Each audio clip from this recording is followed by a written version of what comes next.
Welcome, everyone, to the Super Speedway Kings here at Atlanta. We have got qualifying going on right now, and we are ready for this finale here with these guys. I'm Rick Souza, joined here in the booth with my co-host, Jeff Nini, with the IWM Broadcast Network. Jeff, I'm excited for one heck of a race tonight. Boy, I love watching these trucks and these drivers at this new Atlanta Speedway with the new surface and configuration and everything. And these guys are out here. They've been practicing for a while now before they get into qualifying. Rick Seabrands, I think, was our fastest guy in practice. So he's got a good truck tonight. And they are going to put on an incredible show. Look at the qualifying board right now. We've got 4 drivers on top with 3170s, followed by drivers with a 3171, 3172. Point is, these guys are within hundredths of a second of each other. That is just amazing, isn't it? That you can get that many guys out there, and they're all running different setups. They all set up their own truck, and yet they are that close. I mean, it's hard to believe that you can get this many drivers out there within a few hundredths of each other. So tonight they've got an extra lap of qualifying. That's just the way this track sets up. So there are 3 laps of qualifying here at Atlanta. We've got about 13 of our drivers who have completed qualifying at this point. There are definitely a few more to go. I'm not sure. I'm getting some counts now as to how many drivers we have tonight. Yeah, I haven't seen that final total. I think right now we're at about 25. I don't know if anybody else still has. There's not many. I've got 29. 29 on the board. 29? Okay, good. Yeah. Yeah, I'm missing a few on my iRacing results list right at the moment, but these guys, I'll tell you, a lot of them qualified faster or practiced at a faster speed than what they qualified at because of the drafting abilities at this track. This race is just like another super speedway like Daytona or Talladega, but let's cover the race info, and then we need to jump to the grid because qualifying has ended. All right. Super Speedway Kings at Atlanta, presented by our wonderful sponsors, Wow Video Tours, Fort Worth Screen Printing, and Over the Top Designs. And we encourage you again, if you can give them a shout out or throw some business their way, I'm sure they would appreciate it. They are bringing this race to you, making it possible. Race information today, 94 laps. Rick had mentioned earlier 3 qualifying laps. These drivers have 2 fast repairs that'll allow them, if they get mixed up in an incident, then they can get their truck fixed and get back out there again. Pit road speed, 45 miles an hour. Unlimited tires, and tires will be a factor here. We'll talk about that more later, but also we have the ability for 2 green-white checker finishes should we need them. All right, let's move on to the grid. What we've got here is Jimmy Crow Jr. is on the pole. He's in that 39 truck. On the outside, you've got Kevin Freeze in the 25. Behind Jimmy, Seth Groover in the 02. On his outside, Gabe Butler in the 88. Inside, Cody Nagels in the 6, and outside, Gary Jenkins in the 90. Dude Conrad in the 8 is in 7th position, and J.D. Crow is on his outside. Brad Allison is in the 03 in 9th position, and James Marin, the 95, is in the 10th position. We got Dean Wilkinson in 11th spot in that 55 truck, alongside Noel Coers in the 15. Then we've got George Rincon in the 92 truck in 13th spot, Everett Lane in 14th. Rick Seabrands, our fastest guy in practice, qualified 15th in the 4 truck. Donald Stewart in 16th. In 17th, Zachary Workman alongside Rick McKinney. And Mark Mann in the 04 truck in 19th spot. Robert Rock in 20th. We've got Eric Laurie in 21 truck, or excuse me, in 21st place in the 071 truck. Edward Fielder in the 111. and followed by Brian Rainville in the 60 truck, and in 24th position, Adam Robertson in the 28. In 25th, you've got Brian Kimbler. In 26th, Todd Siebels. In 27th, Tom Dixon. 28th, Michael Mello. And 29th is James Moen. And we are about to get started. Good to see our league director, Jimmy Crow, on the pole tonight. Good for him. Good qualifying run. So as the field is up, the pace car has dropped off the racing surface. We are about to go under green here in Atlanta for the Super Speedway Kings finale at Atlanta. Good start. Both lines staying formed up pretty well. Both guys on that front row pretty equal on the stop. And everybody behind them lining up. Whoa, a couple guys down to the apron here. They're going to drop to the back right out of the chute. Well, we've got 94 laps here, and this is Atlanta, so there's a lot more. This is a 1.5-mile track that now runs like a super speedway, so the chances of getting into something is a possibility. So this is probably a little bit greater possibility than we see at Talladega or Daytona. But I'm thrilled that these guys are running Atlanta now as part of this series, because it's a great track for mixing it up a little bit. And the short track makes it exciting, a lot more laps, a lot more turns, and it's not a super wide track, so this kind of speed running 3 wide, you'll see that later on, but you see the 2 wide, they're making it work very well right at the moment. So right now your leader is Kevin Fries in the 25. He's on that outside with Gabe Butler behind him. You've got Jimmy Crow on the low side. Of course, Kevin just dropped down right there. You'll hear that a lot. These guys mix it up every single lap. Boy, that is the truth. We see that week in and week out, where right about the same time that we are calling somebody to be in the lead, somebody else drops down and they take it. The positions change so fast. We will do our best to keep you apprised, but you can see the board on the side of the screen there, on your left side of the screen, and it's just constantly changing. Those names, people are dropping back, people are changing lanes, getting the run, stalling out. There's just so many things that goes into this, and we'll try to talk about a lot of those tonight. All right, so this is the finale. We have raced. This is our 12th race of this season with Super Speedway Kings. We've been fortunate to be here as a broadcast partner. We have seen these guys on the high banks of Talladega and at Daytona battling it out side by side. And this is only our second trip back here to Atlanta. We hope they stay here. They put on fabulous racing here. And now Atlanta itself is a little tricky, obviously, with the new racing surface this past year and its progressive banking. It has changed dramatically, and especially, and you'll see it happen, where a truck may come down to where that racing surface and the apron meet. That's that white stripe there at the bottom, and if you can easily hook yourself by getting down below that line. We just saw Jimmy Crow on that last lap drop down to the apron, drop below that white line, down to the apron, and went to the back. He said, okay, I've seen enough up here. I'm going to go to the back, take it easy for a little bit. Let's see how the race shapes up, and then I'll try to work my way back to the front again. Well, there's 94 laps here tonight. There's lots of action that will occur, and sometimes you've just got to pedal your way around here to survive to be at the end. You see a lot in iRacing if you race some like Rick and I both do. When you get to super speedways and some of these official races, you've got guys that don't have a lot of experience that are trying to win it on the first lap. They're charging down in there, going 3 wide, making everybody uncomfortable, getting into people. These guys don't do that. They are very controlled in their driving.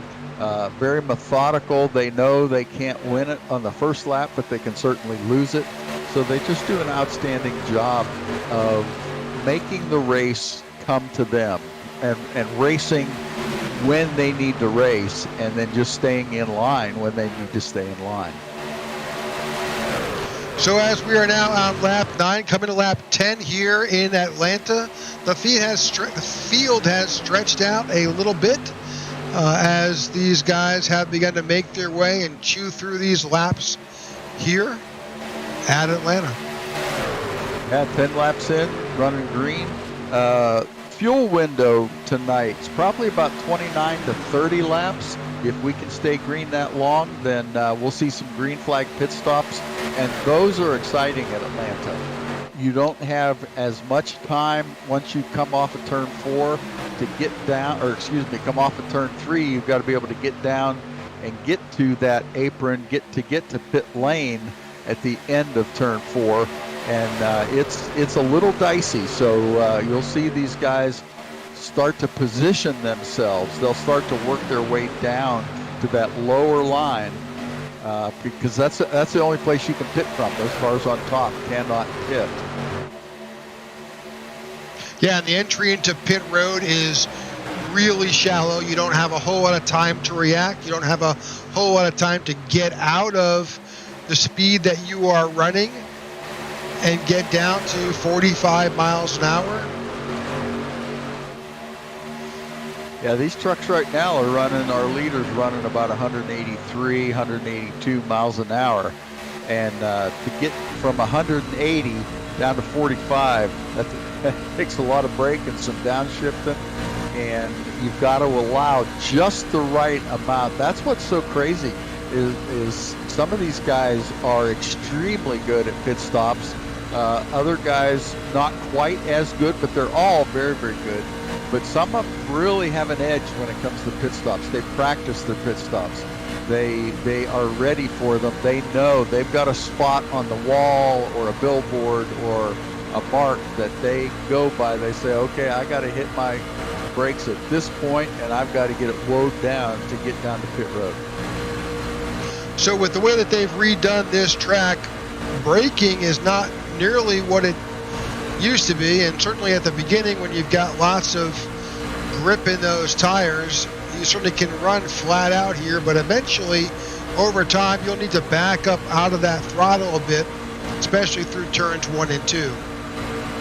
You see James Mayer here. This is a great shot of that with that in-car camera, but you can see his hands working and trying to stay behind. And occasionally you'll see those guys slip out to the right a little bit to let some air into that radiator to cool that motor down, because these things will start running pretty hot when there's no airflow into the motor. So as Jeff said, you're riding on board with James Mayer. James is in the 95 truck. He is running on that outside line, and he is right up front. Running in the 4th position, which is exactly where he is in our championship points battle right now. He's running 4th. Zachary Workman is leading the points battle. The Gabe Butler in the 88, who's leading the race right at the moment, is in 2nd place. And then Sebastian Marin, who missed last week and missed this week again. That's a shame because he was our points leader. He's dropped to 3rd and likely will drop a little more tonight by not being here. Well, 17 laps in of 94 scheduled here at Atlanta. We're going to continue to watch these guys and see how they're working their way up through traffic.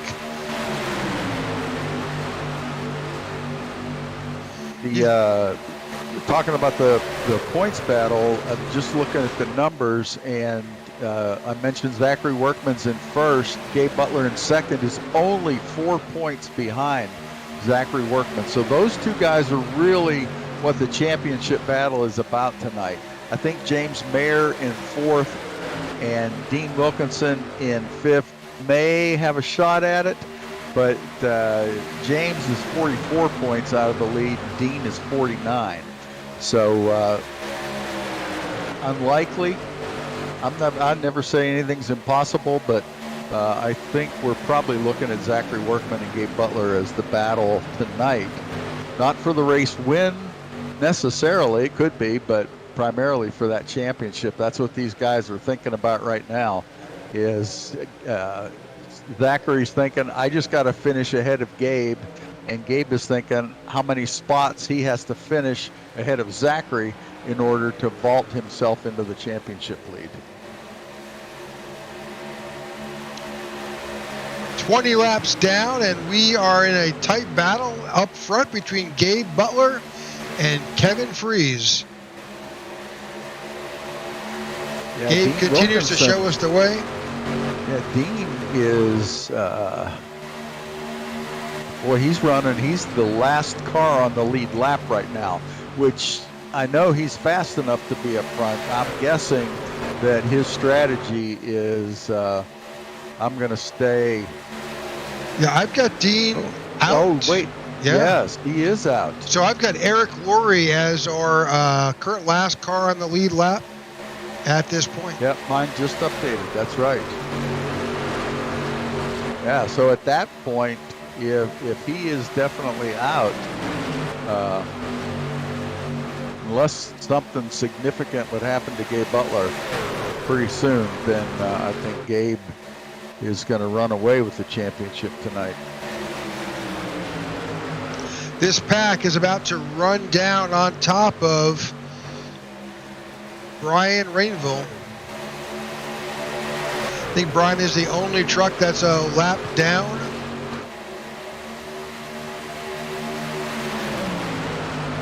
And he's doing his best to try and stay out ahead of these guys and keep himself from going further down. I wonder if Brian and Dean got tangled up when those cars were going to the back early on, because Dean's, I mean, it looks like he only completed 2 laps. Brian drops off the racing surface to let those leaders pass. Another example of the sportsmanship we see here in this league.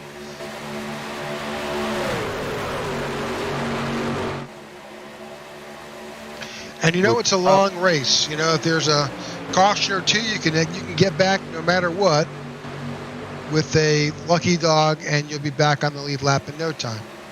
That's right. Oh, wrecking. Think Seth Groover.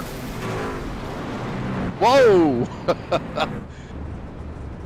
Now that, I've not seen an accident like that before. He got enough airtime that I think we could give him his private pilot's license.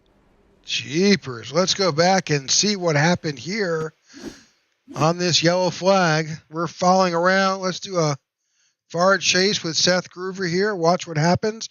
Again, we talked about dropping off that racing surface will unsettle the car. That's exactly what happened to Seth. And then he's got a little bit of help from behind. And unfortunately, well, that's... that may have been a slight exaggeration within iRacing. I was going to say, I think he did a better dive than anybody on the American team in the Olympic. He got more twists and turns. That was pretty spectacular. But I think you're right. I think that was over-exaggerated just a bit. So that's Dude Conrad. He had to get in the back end of Seth. We are seeing pit stops early on. Pit stops here. Let's jump here to live. The pit road.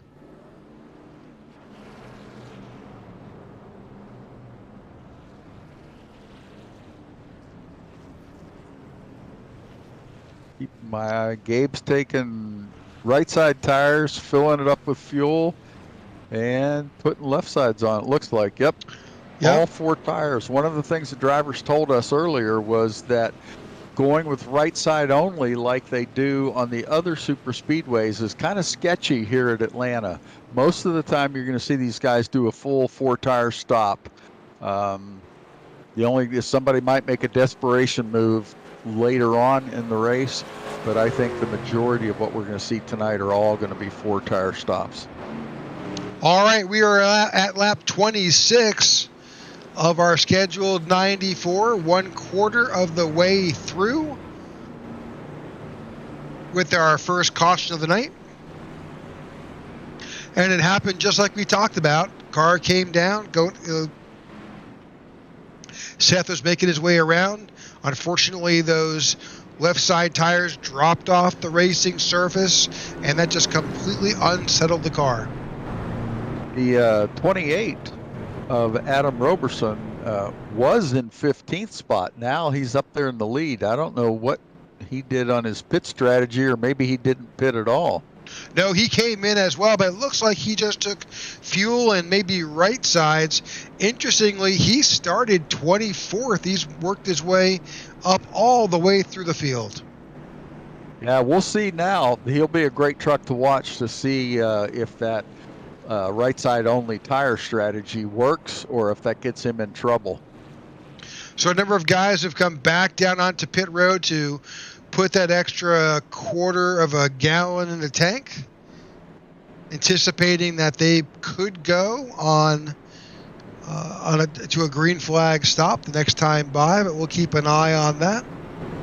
Pit strategy is going to come into play here for certain as we get further on into this event. So we're marking down that we did pit here on lap 27, and the lights are off on the pace car, so we'll be back to green flag racing momentarily. We'll keep an eye on that 28 truck of Roberson, see if he can get a good launch with only right side tires, or if he ends up spinning his tires and lets Gabe Butler jump out in front.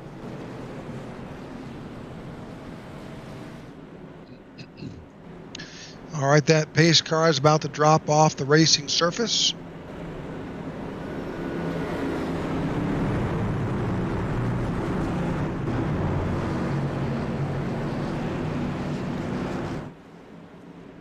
We'll watch for that Geico restart zone.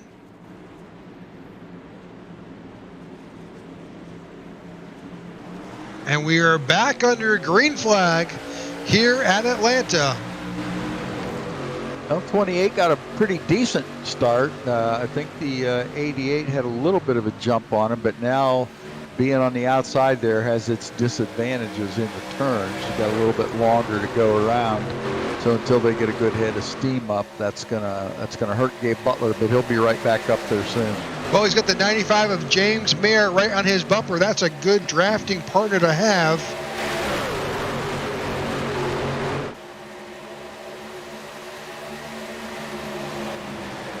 You know, a number of these guys are dropping down off that racing surface as they go through that front stretch. We'll see just how that impacts them. You saw the 28 a little out of shape there. Yeah, I couldn't tell if he got bumped there. He's so you've seen the results of those decisions. He dropped down to go to the back, and he got the lead a lap. But hang on to it. Hang on to it. A little fast on the apron can get those trucks a little squirrely, and you saw a great example of that right there. All right, so Adam Robinson's made his way back to the tail end of the field. Let's go back up front where Gabe Butler leads us now here on lap 30. The outside of Gabe is the 90 of Gary Jenkins. Behind Gabe is that 15 of Noel Kors. On the outside, you've got the 19 of Zachary Workman. And then 95 down in there inside, James Mayer and Rick Seabrans, who, if you remember, was our fastest practice truck tonight in that 4 machine, and he's in that outside lane. You've got the 92 of George Rincon, and on the outside of George is the 6 of Cody Nagels. Both lines staying pretty well organized, giving each other good pushes, but yet not pushing too hard, not getting into the bumper once they're in those turns. They'll try to give them a little tap on the straightaway, but once they get close to that turn, you'll see those drivers back off just enough so that they're not pushing that truck in the turn. Those trucks are on the very edge of control at that point, and if you tap somebody wrong in the corner, you're going to send them for a ride. Well, that's exactly the truth, especially here at Atlanta. The margin of error is much smaller than it is at Talladega and Daytona. So it's the razor's edge getting around this track. And you'll see a number of trucks drop off that racing surface and work their way to the back. They're only 1/3 of the way through this event, and you can't win it until the last lap. Another truck that didn't make the field tonight, he wasn't able to be here, is that 63 truck of Logan Helton. So they're spinning in the back. Oh, there we go. Staying green so far. Staying green. Yeah. Great job by those drivers to keep those trucks under control, or get them back under control, and allow us to stay green.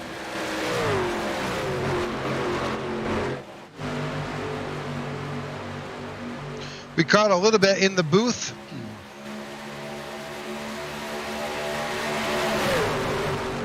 I was talking about Logan Helton not being here tonight in that 63 truck. He was our winner last week at Talladega, and last time we were here at Atlanta, he ran third. So it was a good bet that he was going to be running up front tonight.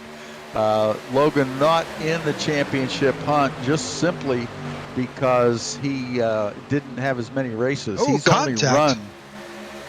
There was contact there between the 15 of Zachary Workman. I'm sorry, the 15 of Noel Kurz and Zachary Workman in the 19.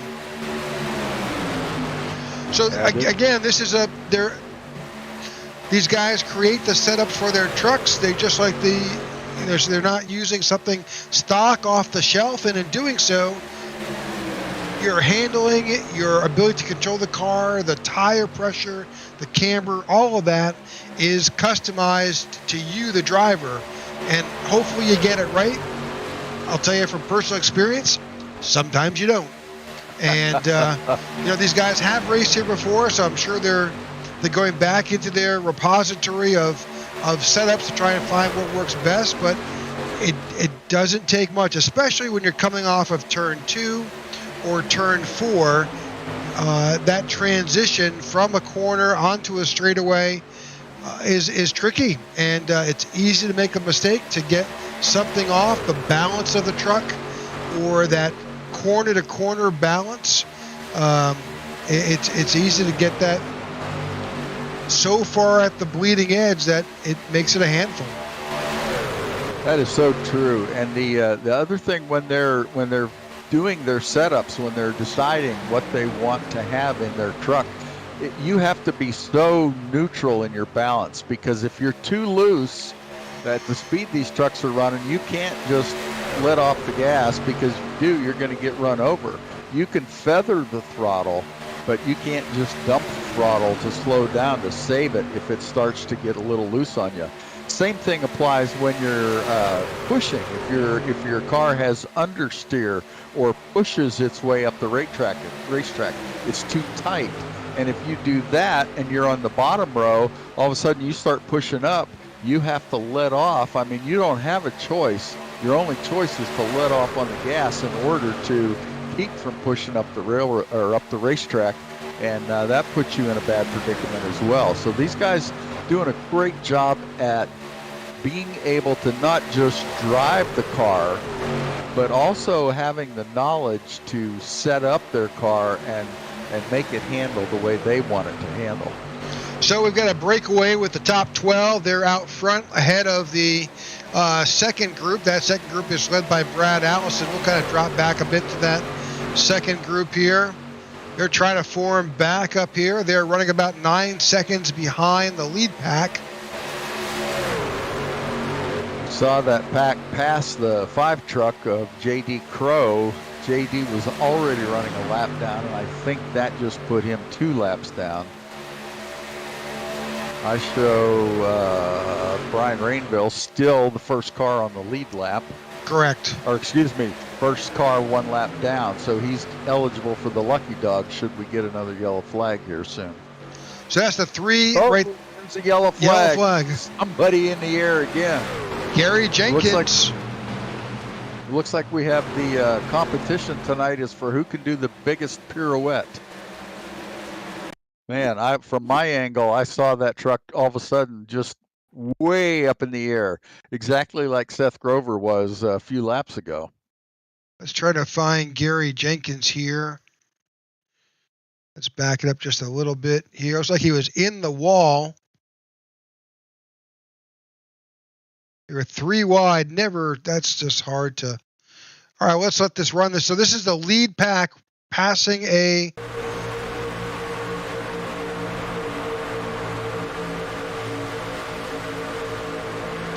So that's a 90 truck work his way back. He catches the wall. It's like the 25. Oh. The 25 contacted the 24 as they were all trying to avoid the 90. Let this run. So the 24 is now caught. He comes down. Yeah. Looks like there was a little bit of a net code there. Let's just drop that back. And then that 24 truck gets loose, trying to jerk the wheel around to stay in position.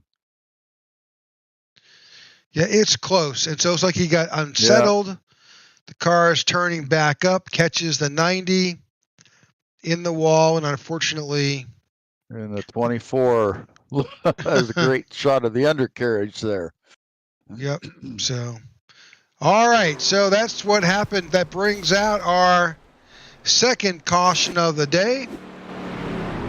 With 51 laps to go, everybody has made their way onto pit road, and they're now, as we were digesting and dissecting that incident, the field have all come down for fuel and for tires. So lap 43, we get a complete reset. Pretty much everybody has been in. I think Brian Rainville is in still on pit road, as well as Gary Jenkins and Everett Lane. We'll see how that all shakes out when they come back out.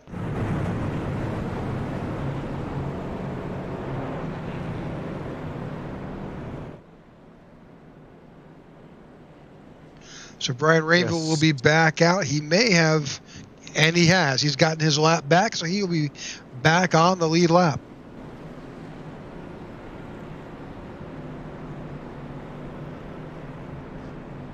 So those trucks out front there, the 5 and the 20 should get a wave around just like that around the pace car.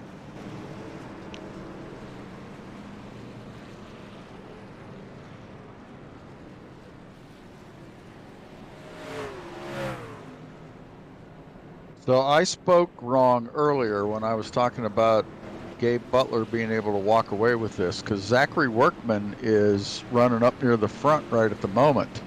And I had gotten his truck and Dean Wilkinson's truck mixed up. So Zachary and Workman and Gabe Butler are both in this championship. We're going to have a fight to the finish here at the rate it's going.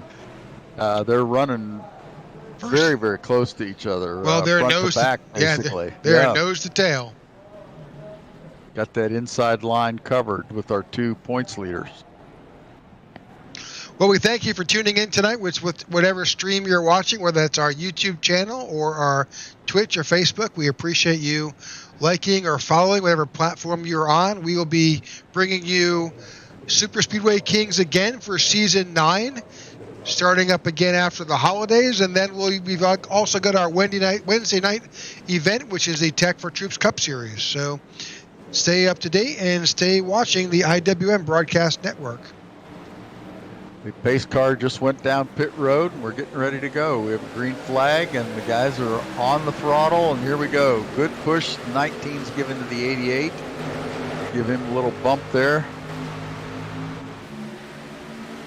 But that 25 truck is Kevin Freeze in that outside row, doing a great job of keeping up with Gabe Butler. He's got Jimmy Crow in the 39 behind him, and the 6 of Cody Nagels.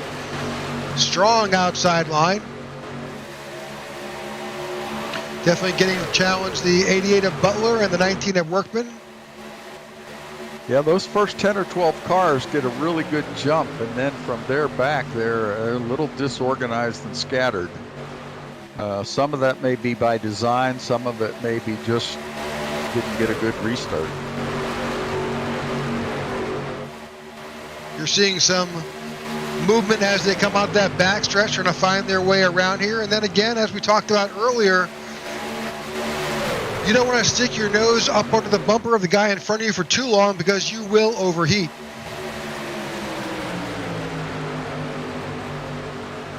So we just hit the halfway point here at Atlanta. 47 laps to go, 48 in the books. I'm wondering if we need to put a wager on when that third line is going to form. I think it's got to at some point tonight. But guys are being pretty conservative at this point. No radical moves. No jumping out there 3 and 4 wide. So they all understand that they've got to get to the end, and doing a good job of keeping it clean. A few mishaps here and there, but you're going to have that in super speedway racing. Did we see any of them practicing that 3 wide in practice? I didn't see anybody doing it, but I wasn't watching real closely. I was trying to get my notes ready. And but I never saw it, so be interesting to see, because I think we had a little bit last time we were here in Atlanta, if I remember correctly. Yeah, we did see a little bit. It is definitely not for the faint of heart. Well, that is the truth. So we've got the 2 lines side by side here. That's the 88 of Butler and the 19 of Workman on the low side. You've got the 25 of Freeze and the 39 of Crow on the outside. Well, you saw the 88 drift up high, almost to the side of the 25. I don't know if that was an attempt at side drafting, or if he just got a little bit loose there, or tight, pushed up. But I wondered about that one. Because Gabe Butler went clear up to that middle row almost, and almost a half a lane up. And it wasn't a close call, but it was different. He doesn't normally do that. Well, exciting race here with the Super Speedway Kings at Atlanta.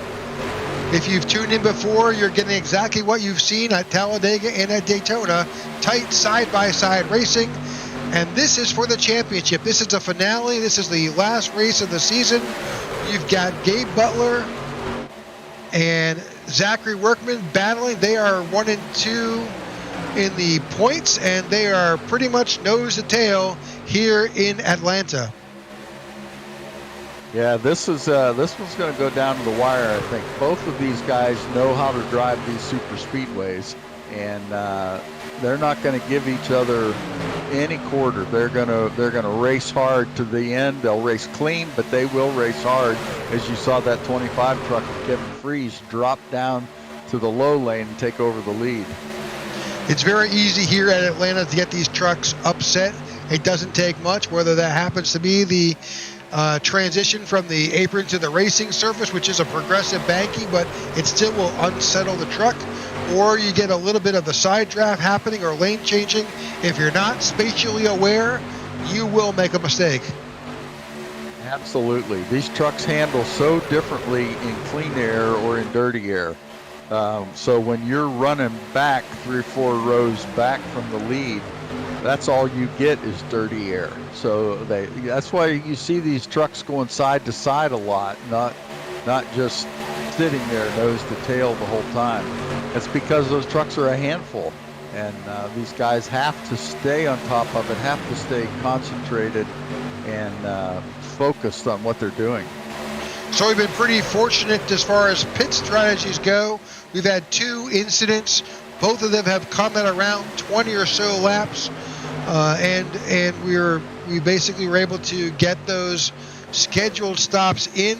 That's about the time where those tires wear out on these trucks. So that worked out pretty well for these guys. But there's 39 laps to go. That tells us there's at least one more stop if it were to stay green for our drivers. Yep, should stop around lap 73 if we stay green. one of the things that we just noticed is that 19 truck of Zachary Workman was behind the 88, but when that 25 dropped down in front of the 88, the 19 saw the chance to go up top, and that's what he did. And now he's out there, the 19 and the 25 battling back and forth for the lead of this race. 57 laps are in the books of our scheduled 94, 38 laps to go here in Atlanta. We thank you again for joining us, and we thank our sponsors, Wow Video Tours with screen printing and over-the-top designs. As Jeff had mentioned earlier, that's what makes these leagues function, that relationship with our sponsors.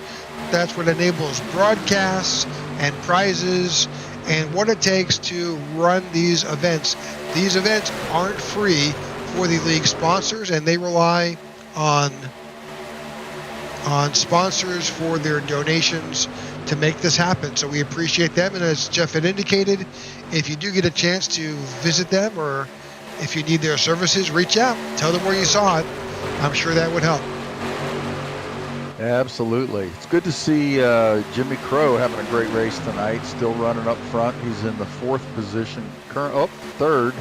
That'll jump back 4th. Now he's back in 4th, and it's a constant battle to keep up with it. But Jimmy having a great race tonight. He does a great job putting this league together and picking the guys that are going to race in it and giving them the opportunity. There's a lot of work that goes on behind the scenes that we don't see in putting something like this together. And good to see him doing well tonight. So we saw that Brian Rainville got his lap back on that last stop. Brian's kind of worked his way up. He was around the 21st, 22nd position, but Brian is now up to 13th position. Brian's in that 60 Toyota truck right there. Great recovery by Brian to get back up there after being a lap down. We talked about it last week. Brian Rainville was kind of our on-track reporter during the 500-mile race that we did a few weekends ago. Brian was texting us in the broadcast booth while he was driving on the track. iRacing doesn't have the same rules that NASCAR does about no phones in the truck. So Brian was keeping us apprised of what was going on. And it was really a treat to have somebody right inside everything to be able to drop us a note now and then. So a little shake-up at the front here. The 25 of Kevin Fries and Gabe Butler have worked their way up front and out from under that outside lane. The 15 of Noel Kors is there, James Mayer, Rick Seabrans, and Zachary Workman is on that outside lane. And they've fallen back a bit. You do have the 24. That 24 is Everett Lane on that outside there. He is a lap down from that last incident, and he is giving as much room as he can to these guys to get underneath him. That's the first time all night we've seen that second line fall back that far. I mean, they're 5-6 trucks back now. Yeah, 7 trucks. It has definitely splintered back a bit here and completely fallen apart. Yeah, there's hardly anybody in that lane now. They've all moved down to that bottom lane, and we're not that close. We're still probably 10, 12 laps from a green flag pit stop. I'm surprised at that, but I'm sure it's just different strategies playing out. Well, we also expect to see some guys potentially short pit. That is certainly a strategy that they could use. That is so true, because if they pit on schedule, that would leave them only 20 laps. So they've got a 10-lap window there that they can short pit or do what they want to do. And I think you're right. I think we'll see some guys they're getting ready to short pit anytime now. Well, by short pit, what we mean by that phrase is that instead of going and waiting till the point at which their tank is completely dry, they stop at which they have enough fuel in their tank to finish the race, but not necessarily when their tank is empty.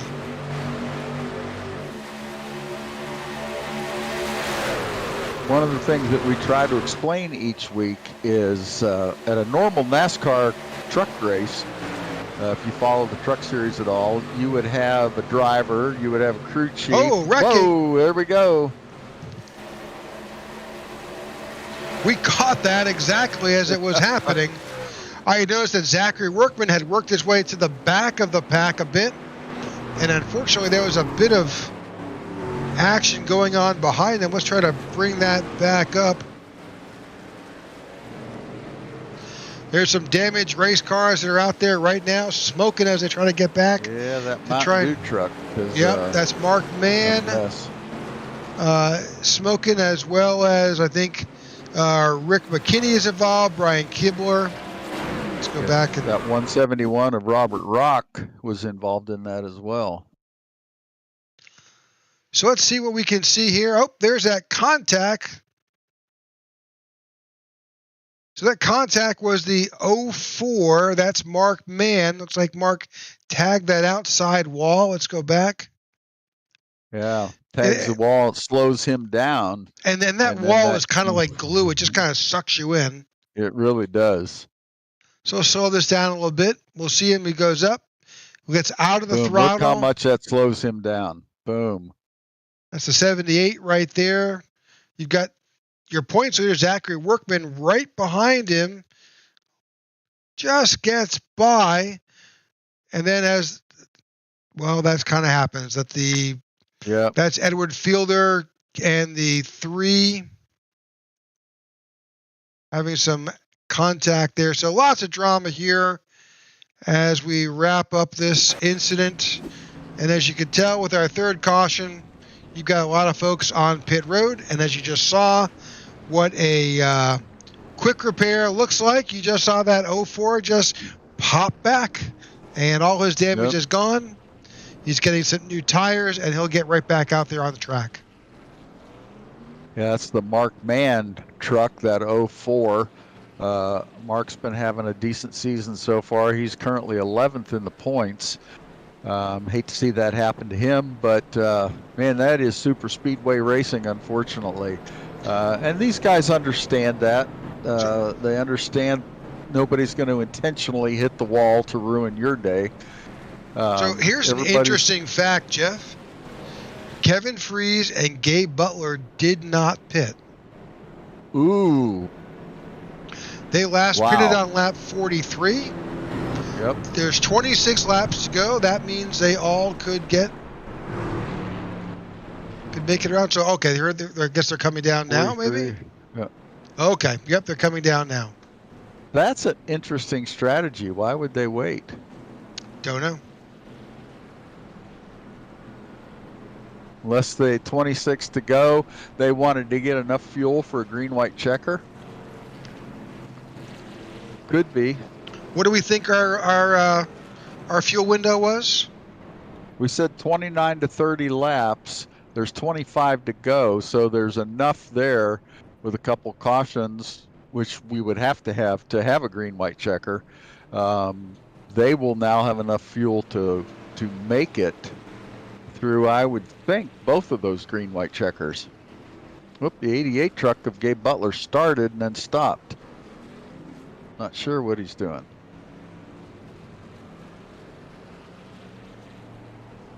Yep, I'm confused, but I'm sure we'll figure it out.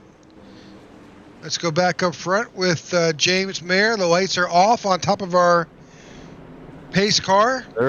Those guys are just leaving the pits now. I don't understand what that was about, but if we get one of those afterwards and we get a chance to ask them, we will.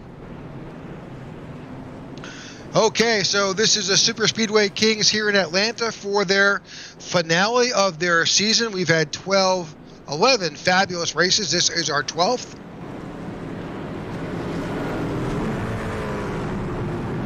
Our pace car is about to drop off. We'll get these trucks back underway momentarily.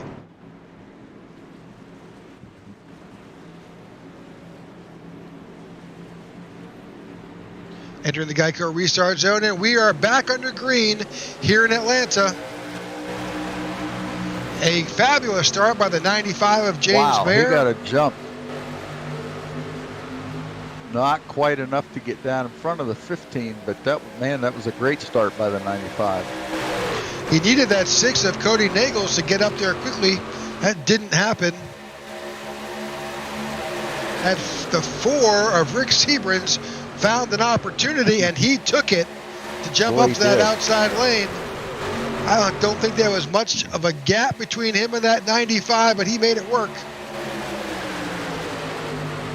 Oh, man. Now we see the 25 and the 88 came back in again.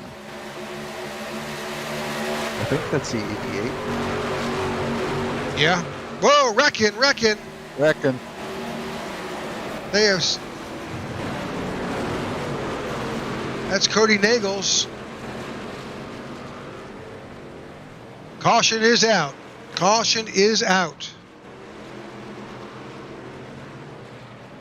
Yeah, Cody Nagels just came on the radio and said that was his fault, that he got loose. And these guys are good sportsmen when it comes to this. They own up to mistakes. They don't try to bluff their way out of it or assign the blame to somebody else. And we'll be able to see it right here. So especially with fresh tires on here and getting back out, it's very easy. Tires haven't got any heat built back up in them, and it's really easy to all of a sudden get a little bit out of shape. So it looks like he was... Oh, a little contact there. He had some help. He may have had a little help with the 08. That's dude Conrad taking him down into the 39. Ryan contacts the wall. The 6 tries to continue to stay and hold it together. You've got the 78 who dropped down. Oh, pile drives him. Yep. Right in the driver's door. Yep, that's Donald Stewart that tags him there. Yeah, that light contact on the bumper of that 6, they're in the corner when that happens. And it doesn't take, just a pound of pressure. And that's enough to send that truck loose and make it difficult for that driver to hold on. All right, so I'm guessing the 6 got some his quick repair back up. We've got 21 laps to go with our 4th caution of the night. Most drivers elected to stay out. They already had enough fuel and fresh rubber on there to make it to the very end with only 20 laps to go. And right now we've got an interesting situation as far as the points battle goes. We've got, let's see, where Zachary Workman is up in the top 10.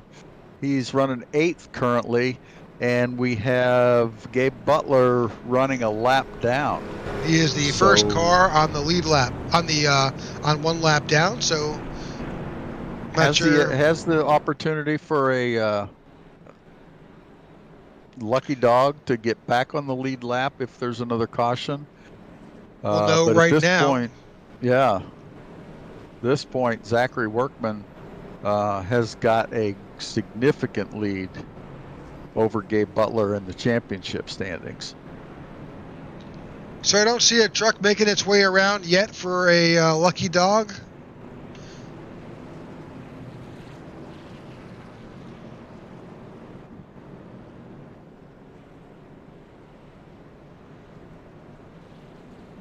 That may have been the 111 of Edward Fielder now. He may have been that lucky dog, so that is where Gabe is on the lead lap. I'm sorry, Gabe is first 1 lap down. Yes, now he's the first one a lap down, so that's exactly what happened. Ed Fielder was able to take that lucky dog, get back on the lead lap, and that puts Gabe 1 lap down. All right, so 4th caution of the night, 20 laps to go here in Atlanta with the Super Speedway Kings for their grand finale. We are watching some exciting racing with Rick Seabrans. Currently, he is our control truck of the evening. We're about to go back to green flag racing. You've got James Mayer, the 95. James has been a force to reckon with all night here in Atlanta. You've got Noel Kors on the outside, George Rincon. Noel Kors on the inside, George Rincon on the outside. Pace car is off. At 95 got a great jump last time. Let's see if he does it again. He needs a guy behind him. And he does at 92, tucks a little bit. That's George Rincon. Another great restart by James Mayer and Rick Seabrans both. So it wasn't enough for James to get alongside of him and get out in front of him and come down to that lower line. Great battle to get on this restart. These guys are all side by side, a lot of nose to tail racing. Oh, that's Cody Nagels, I think. Oh, into the wall hard, yeah. Brings out our 5th caution with 18 laps to go. Let's go back.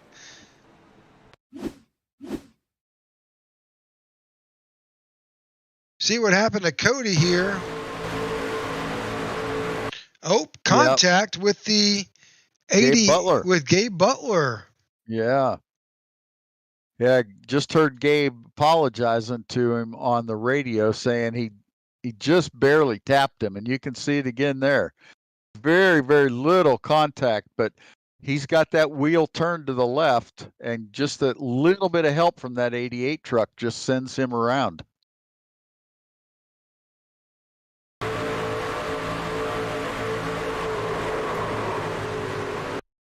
Let's get a better shot of that. That was Gabe Butler. Let's back it up a bit.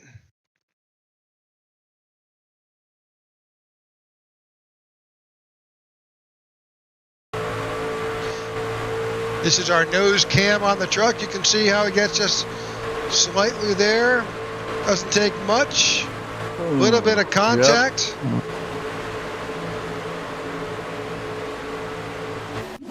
Yeah, Gabe does a good job of holding on to his truck, but poor Cody ended up going for a ride, and now he's down in the pits and must not have another fast repair because he is still sitting there damaged. That's unfortunate. We've seen Cody up and in the front all season. So, all right, let's go back to to where we just, this is our 5th caution, 17 laps to go. Rick Seabrans is back up front. James Marin is outside. Noel Coras and George Rincon. We'll do a redo on that last restart. Yeah, and the interesting thing, I think this is true in iRacing. I know in regular NASCAR, if you're involved in the caution, you do not get to use the lucky dog. So Gabe Butler was the one that spun Cody Nagels barely, but he still was involved in that caution, so he may not be able to use the lucky dog. We'll see here in a little bit.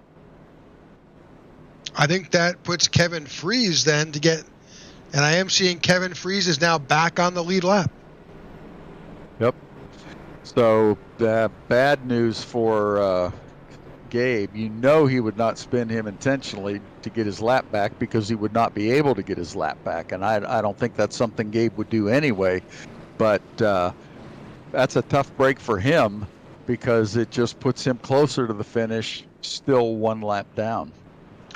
Okay, so you're seeing the trucks begin to form back up. That's telling us that they've received the 1 to go. The lights are off on top of the pace car. And we have 16 laps to go here in Atlanta. Everybody should be good on fuel strategy now. Only 16 laps to go, and we've had several yellows here in a row, and everybody's had a chance to top off, make sure they have enough fuel to get to the end and get through a couple green-white checkers. But this is how these races go. You know, we first half of the race, we only had 2 cautions, but then we get to close to the end of the race and the intensity ramps up, and when the intensity goes up, sometimes the mistakes go up with it.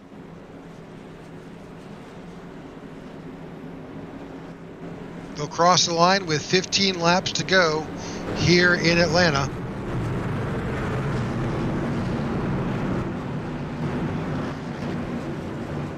Pace car has dropped off.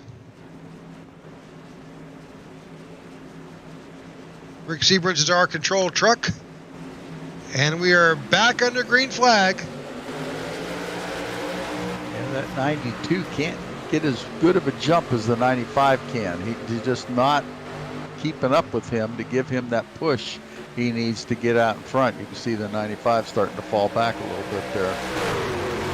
See, Zachary Workman is working his way back up. He's now sitting in 7th position. Somebody got loose and got down on that apron. They were able to make it back up onto the racing surface. See the 95 getting a bit of a run now. And they're, well, I thought we were going to see 3 wide. They were thinking about it. It was close.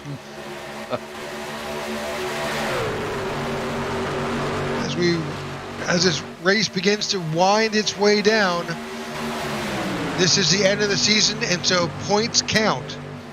So a lot of these guys are trying to get that next position, to get that extra point. That may change for where they wind up in the overall standings here for season 8. Let me give you the top 10 in points and see how many of those are in the top 10 in the race right now. We've got Zachary Workman, Gabe Butler, Sebastian Marin, James Mayer, Dean Wilkinson in 5th, J.D. Crow, Robert Rock, Todd Siebels, Eric Laurie, and Seth Groover, the top 10 in points, and a few of those guys are in the top 10 here.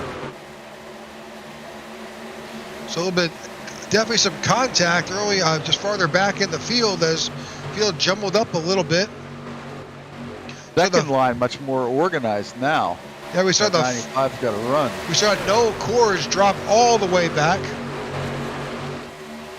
That 95 looks like he's trying to take the 92 with him. Up there he goes. He dropped down in front of the 4. Oh, contact! Oh yeah, he's holding it. He's holding it. Going.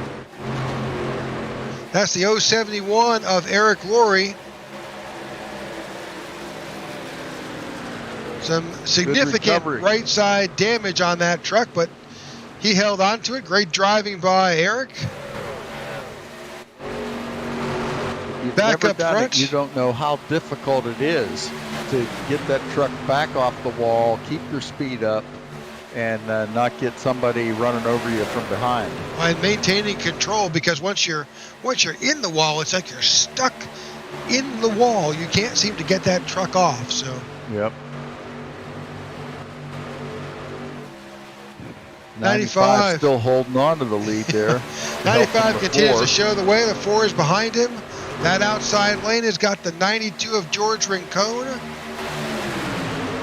with the 28 of Adam Roberson behind him, and the 39 of Jimmy Crow Jr. on the tail end of that high line. 9 laps to go. All Zachary Workman has to do in that 19 truck now is just stay in line, keep his nose clean. He'd love to win the race, but the more important battle right now is the championship. Keep your truck clean, stay in the fight, and be able to cross that finish line. You know, the 95 of James Mayer is also in the points. Where's James sitting right now? He is 4th in the points. He is about 44 points out of the lead, but he is going to jump at least to 3rd, and depending what happens to Gabe Butler, possibly 2nd, but I think he'll probably end up 3rd. But Dean Wilkinson is right behind him, although Dean's not in the hunt right at the moment. No, I think you're looking at the... That's right. Dean was out early, wasn't he? That's correct. So you've got Rick Seabrans behind the 95 right now, and then you've got the I think that's Dude Conrad in the 8 further on back. Okay, Rick Seabrans is currently 12th in the points. I don't see Dude Conrad right at the moment. This would be one of Rick Seabrans' better finishes in a while. Yeah. Good for him. Oh, a little bit of that truck was all over the place. He hung on to it, though. It was definitely out of shape as it came through the tri-oval.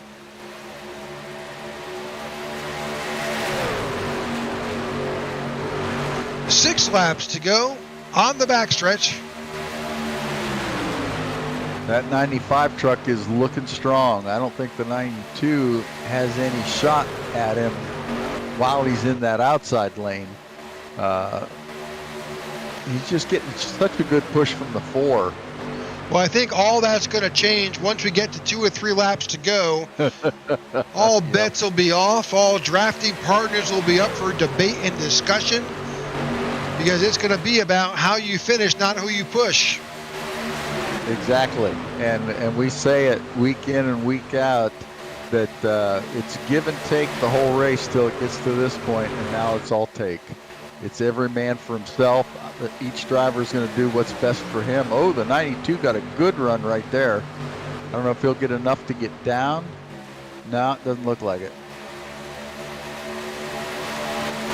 Just don't have enough oomph in that outside lane with only 3 trucks up there. That lane fell apart, and it's not help. Well, of course, the inside lane only has 3 trucks. Now they got a 4th one joining. He can't decide which lane he's going to go into. 3 laps to go. We're down to 3 laps here in Atlanta. Yeah.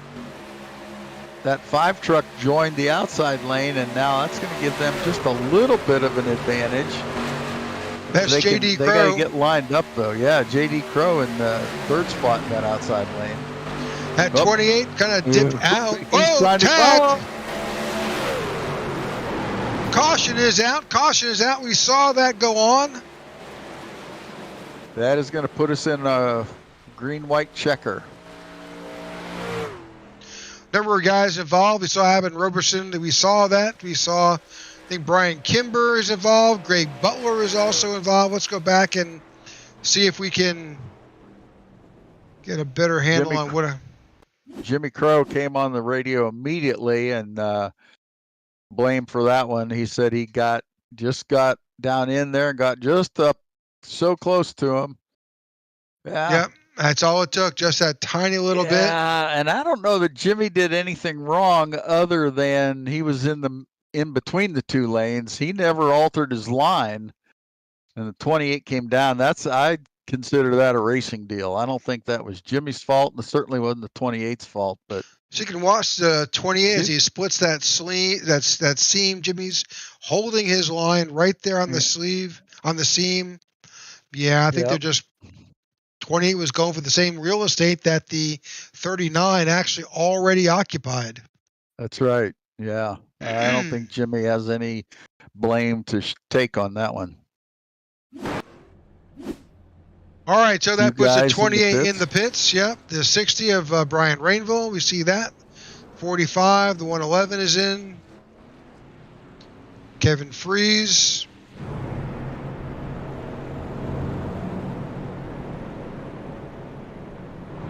So the 95, James Mayer has stayed out.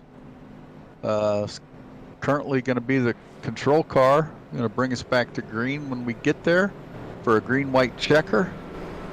I got, based on what we're seeing now with the initial telemetry, I've got George Rincon on the outside, Rick Seabrans behind the leader in that Ford truck, and then Dude Conrad on the outside. Jimmy Crow Jr. should be possibly in the 5th slot. We'll see how it all shakes out. Once they cross that start-finish, the lights will go off on the pace car and we'll be back to end of this race.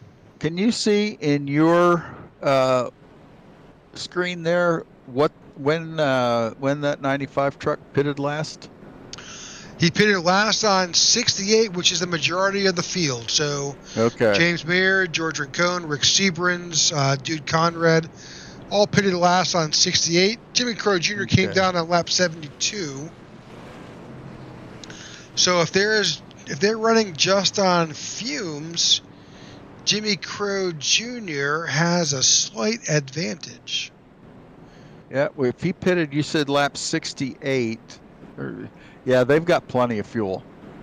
So I don't think anybody's, at least none of the leaders, are in a fuel situation.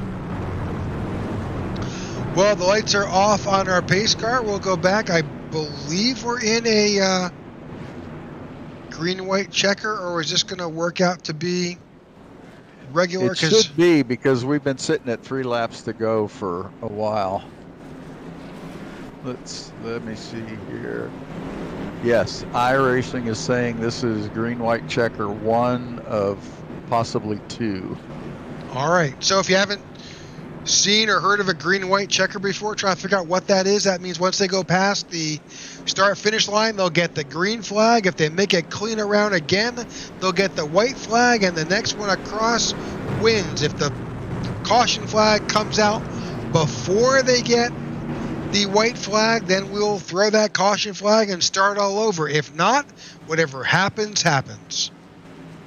Pace car is off on its way down pit road, and there goes the 95, getting a good jump and a good push from the 4. 92 also gets a pretty decent start. Looks like the 25's giving him a push, but yeah, they're going to have some cautions out already. Man, I didn't see what happened there. Well, I got Zachary Workman possibly involved. We'll see what happened.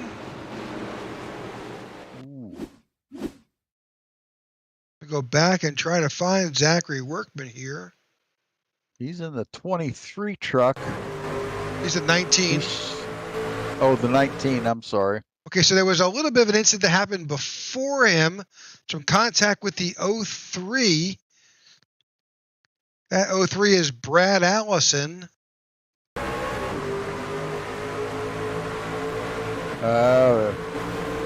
Yep, comes and right back up in front of him. Well, he got punted by the 45, and the 45 got tagged by the 111, and unfortunately, it's an accordion here. Oh, yeah, and then the 111 gets Zachary Workman in the 19 spinning. Doesn't look like there's too much damage. If he can stay on the lead lap, he should be fine. Although Gabe Butler has gotten his lap back. He's now in 14th spot. Let's see where this puts Zachary Workman. Zachary Workman is currently right now in 15th slot. Boy. It's funny how this all works out, but we are coming down to the wire with the points leader and the person in second. Well, they're both in second and third, but without... No, I apologize. They are in first and second. Sebastian Marin's already dropped to third. So Zachary Workman is 4 points ahead of Gabe Butler prior to this race. So I don't know what kind of damage Zachary Workman has on that truck. Gabe's got a relatively clean truck. I think there may be some right side damage on Gabe Butler's truck. No, he's clean all the way around. Little tailgate damage there, but we'll see what happens with Zachary Workman here. So a bit of drama here, and it has kind of all played out here in the closing laps here. So we've got, this is our last attempt at a green-white checker. This will give James Mayer a good jump, but I don't think it's going to be enough to overcome that 44-point deficit right now. So Gabe Butler keeps dropping back off. He last pitted on lap 93, so I can't imagine he's got any issues with fuel. So let's go back up to the front. So the lights are still on the pace car. It's about to cross the start finish, and we'll be going back to our last green flag restart. Let's throw a lot of numbers at you. The 95 is currently in 4th in the championship, but 1st in the race. Gabe Butler in the 88 is currently 14th in the race and 2nd in the points, but right next to him, right behind him, one spot in the 19 is in 15th place in the race, and he's in 1st. So everybody follow that? How many points separate the 88 and the 19? 4. Wow. Only 4 points. So Zachary Workman has a slight advantage, but if Gabe Butler can pick up a few spots. It's going to make it interesting. It really is. We're going to probably have to wait for Jimmy Crow. He promised that he would immediately total up the points as soon as the race was done, so we could announce the points winner on the broadcast. He's going to have his work cut out for him. He's going to have to be like Santa and check his list twice. All right, so the lights are out on the pace car. We're about to go back to our final green-white checker restart of the night. The 95 of James Mayer continues to show us the way. He's got his pusher, the number 4 of Rick Seabrans, on his outside.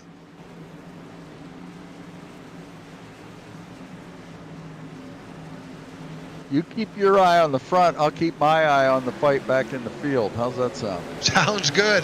All right, great restart on the night with the 95, and the 4 makes his way down on the outside. You've got the 92 behind him. The 92 is George Rincon behind the 95 of James Mayer. He's working his way around. 39 jumps out. Oh, contact. 39 is down on the low line now. The 92 of George Rincon has jumped out to the front. He is nosed out in front. Let's see how it all finishes up here at the start-finish line. The 95 pulls it out. And Zachary Workman finished, it looks like, 1 spot in front of Gabe Butler and will likely hold on to his championship lead. Another exciting finish here with the Super Speedway Kings. The 95 of James Mayer is your winner. We'll see how it all will shake out with positions 2, 3. Oh. A lot of post-race contact. Yeah. That's all just fun and games with these guys as they wrap up their season together. Well, if my listing is right here, you got James Mayer winning it. Robert Rock, who we also talked to last week, finishing second. And Jimmy Crow finishing third in the race tonight. All right, as soon as we do have those results, let's bring it up at least for today's race. Okay, the 95 of James Mayer is our winner here with the Super Speedway Kings at Atlanta, and as Jeff indicated, Robert Rock in the 171 is our second place finisher. Jimmy Crow Jr. finishes in third. Dude Conrad in fourth. Gabe Butler, I show now, in fifth. Oh. Edward Fielder in sixth. Brian Kimbler in seventh. Zachary Workman in eighth. So there is about three positions. Oh, man, that's going to make that close. It's going to come down to 1 point. I could be wrong, but let's see how it all plays. Are there any point? Do they get points in this league for the pole position? We'll see. Let Jimmy tabulate that up. It may just come down to a point or two. So finishing back up, Rick Seabrans finishes in 9th. Mark Mann in 10th. Todd Siebel's in 11th. And J.D. Crow is in 12th. Great job by these guys. Robert Rock, this is 2 weeks in a row, finishing in the bridesmaid position, P2. So another great race for him. The rest of the guys there, we've got J.D. Crow in 12th, followed by Brad Allison, Kevin Fries, George Rincon, Noel Coers, Donald Stewart, Brian Rainville, Adam Roberson, Rick McKinney in 20th. In 21st, Eric Loring, Gary Jenkins in 22nd, Cody Nagels in 23rd, Everett Lane in 24th, Seth Groover in 25th, Dean Wilkinson in 26th, Tom Dixon in 27th, and Michael Mallow finishes in 28th. 29th is James Mohan. That's the finishing for tonight's event. Wow. All right. So while James Mayer is continue celebrating, we'll hope to get some conversations with Jimmy Crow and with the rest of tonight's competitors.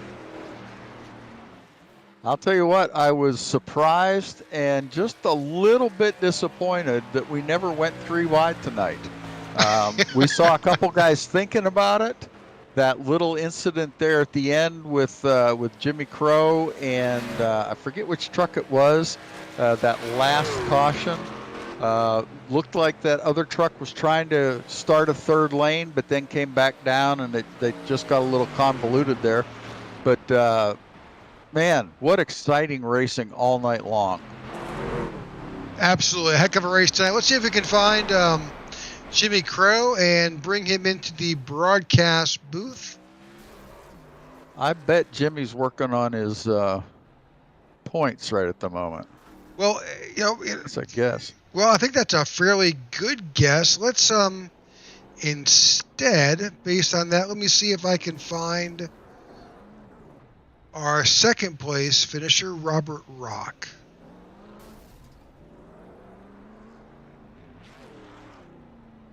Robert, welcome to the broadcast booth. Congratulations on your second place finish. Thanks, buddy. Appreciate that.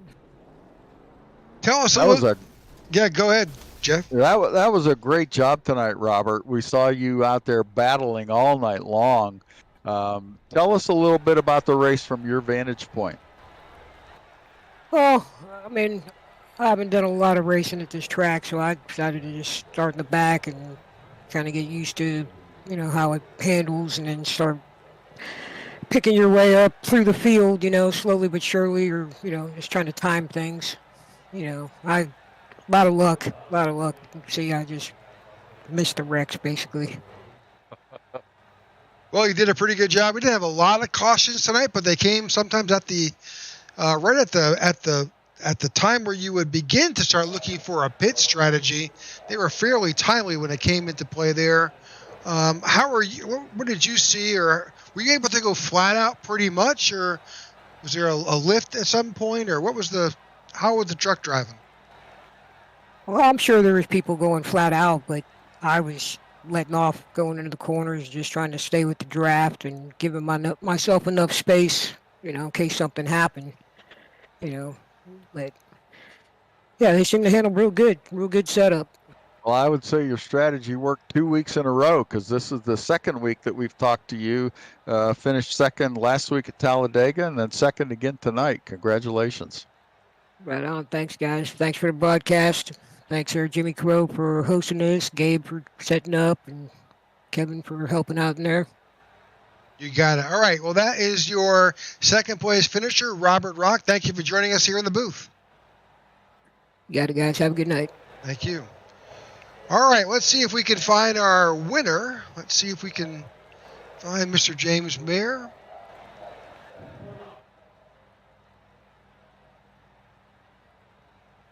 While you're looking for him, that was an interesting strategy that Robert had, going to the back right. We saw that. A couple of guys going to the back right off the front and just easing their way back up, and that worked for him.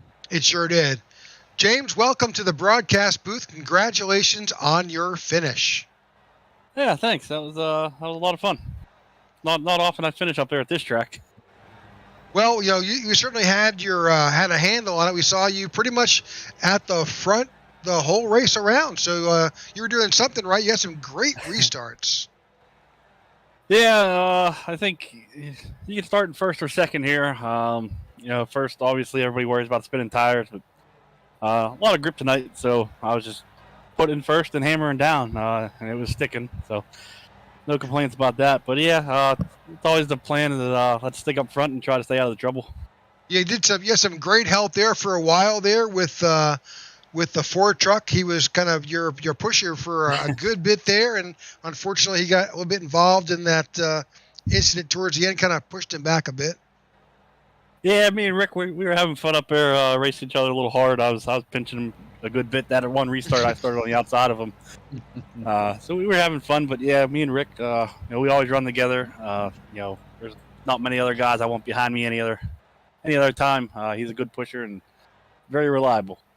That's great. Jimmy Crow's going to join us any minute now with the official results. My guess is that you're going to end up in third position, but let's in the points battle. Let's talk to Jimmy and see where we're at.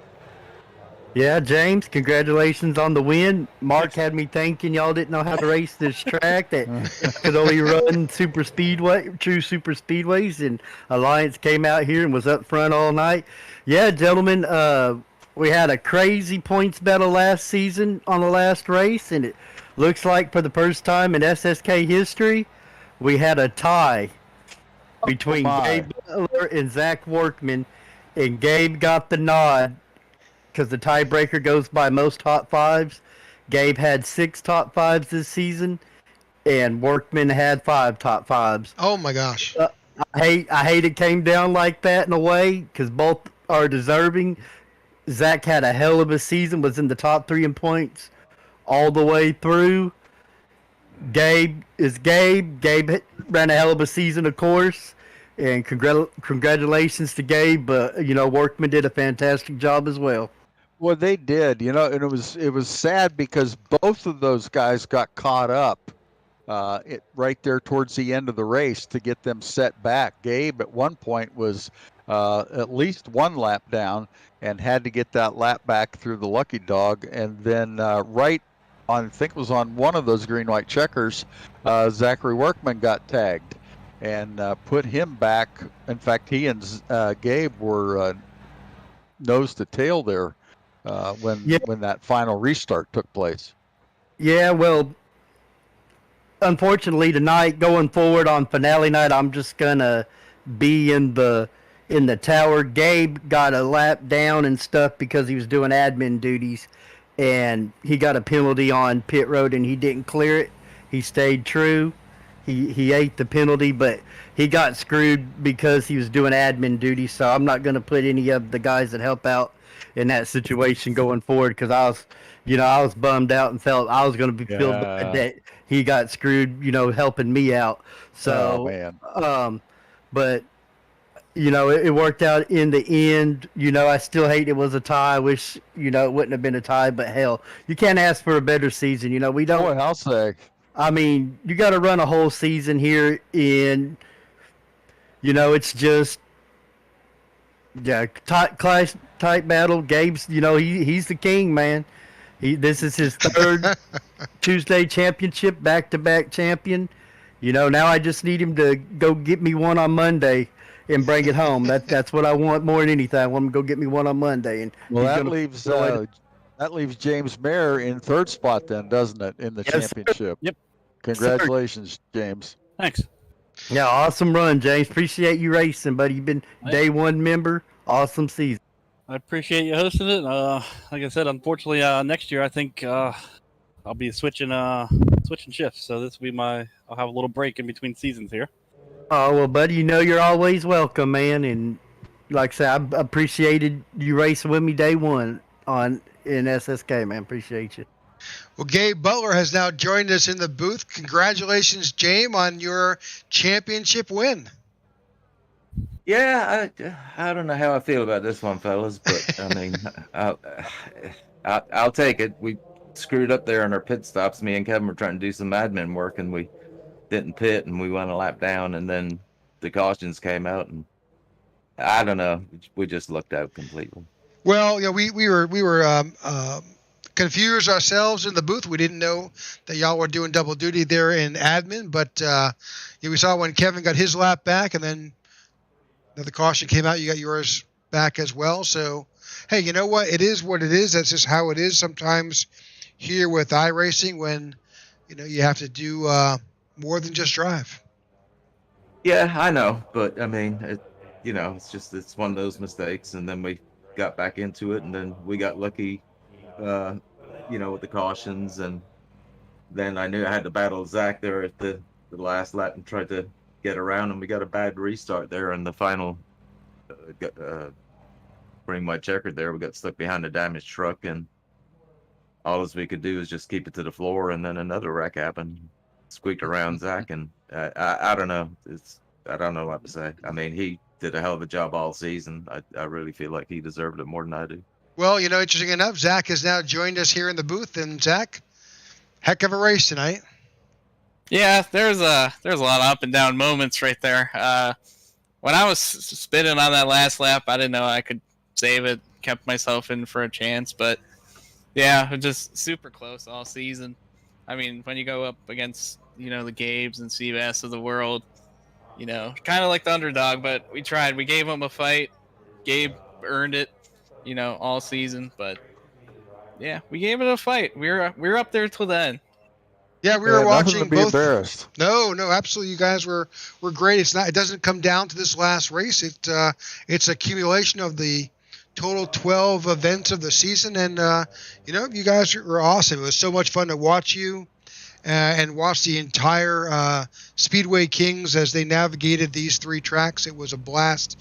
The broadcast, Jeff and I have commented on more than one occasion, just we have to separate ourselves from being spectators and remember we're here to call this event because it's just so much fun to watch.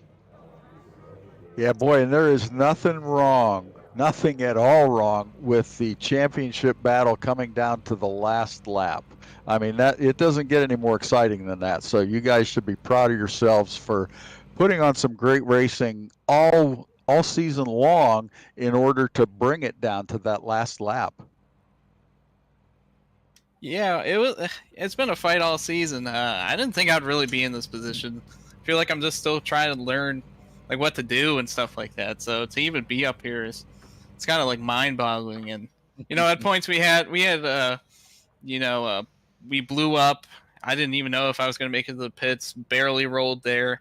I know Gabe messed up on a pit stop. It was close. Like we both made mistakes in the race, but we were there fighting side by side to then. No other way I'd really want it to go down. Yep, never give up. That's right. So, Gabe, as we try to wrap up tonight's broadcast, any shout-outs for sponsors or any shout-outs tonight? Well, yeah, you got to give a shout-out to Guinness now for letting me put that on their truck and allow me to drink it. Of course, I think I sponsor them. They don't sponsor me. But shout-out to Team Boot Knocker. The guys are awesome to work with all season. They know who they are. And, of course, big shout-out to Zach for doing a fantastic job once again. This is 2 different championships now. We've been neck and neck and knocking each other's head off here. So big shout-out to him. And, of course, you guys for doing a tremendous broadcast. I got to tell you, fellas, watching your broadcasts back are just fantastic. I think everybody that races in here loves going back and looking at your races, and your analysis and everything is just spot on. So a huge shout out to you guys, and we really appreciate you coming on board. And of course, last but not least, Jimmy, for putting up with all those babies here. So I don't know how he does it, but he does. Hey, you know what? We have to we haven't had a chance yet to give Jimmy a shout out for a 3rd place finish tonight. Jimmy, that is an excellent job. We were talking about you during the race being up front all night long. Good for you on the last race of the season to be able to have a podium finish. Yeah, I had to redeem myself because if you remember last time we were here on Tuesday on lap 3, I wiped out the whole field. I don't race as much as a lot of these guys, so I really use the race to warm up. So that's why I was racy. I kind of feel bad that door opened there late, and then it got shut on me and caused that wreck. It got Zach caught up in there at the end, but I was just racy tonight, having fun. And like y'all say, man, Zach did a hell of a job all season. All the guys that come in here and race, I mean, I can be a pain in the rear, but no one cares more than I do. You know what I mean? All I care about is each and everybody that enters one of my races has a good time, and that's my main goal. That's the only reason why I do this, is to make sure they have a good time. And when they don't, I'm just as disappointed and upset about it as anybody. And I appreciate everybody coming and racing, and everybody helps out. And they're right about the broadcast.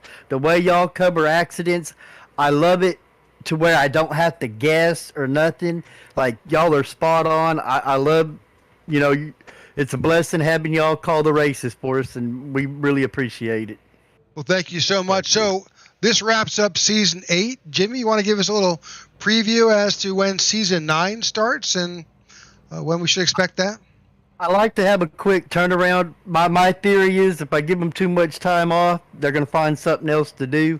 So what we're going to do is we're going to fire up the season opener next week for season 9, and then we're going to take 2 points race weeks off for the holiday.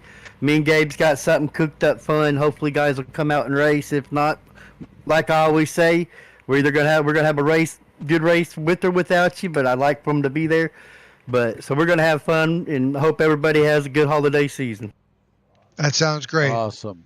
All right, folks, thank you so much for tuning in to the Super Speedway Kings here in Atlanta. We appreciate you watching and liking and following along with us, and we hope to see you next week as we start Season 9. Where we're going to be, Jimmy? We're going to start off at Talladega. And one more thing. I'm a different type of league owner. I also want to give a shout-out to all the leagues that come over and compete. I want to give a shout-out to OP for their great drivers that come and race over here. Area 51 for their great drivers that come over and race. Them three leagues were like a triangle almost. And, you know, I want to mention them, and I appreciate their drivers racing here. And I hope I've helped other places as well. That sounds great. All right. We will see you next week, next Tuesday. Tune in for the start of our Season 9 here with the Super Speedway Kings. We'll be at Talladega. You know how these guys race. We'll see you next week, and we'll be 3 wide next Tuesday. Thanks again for tuning in. Have a great night, and happy holidays.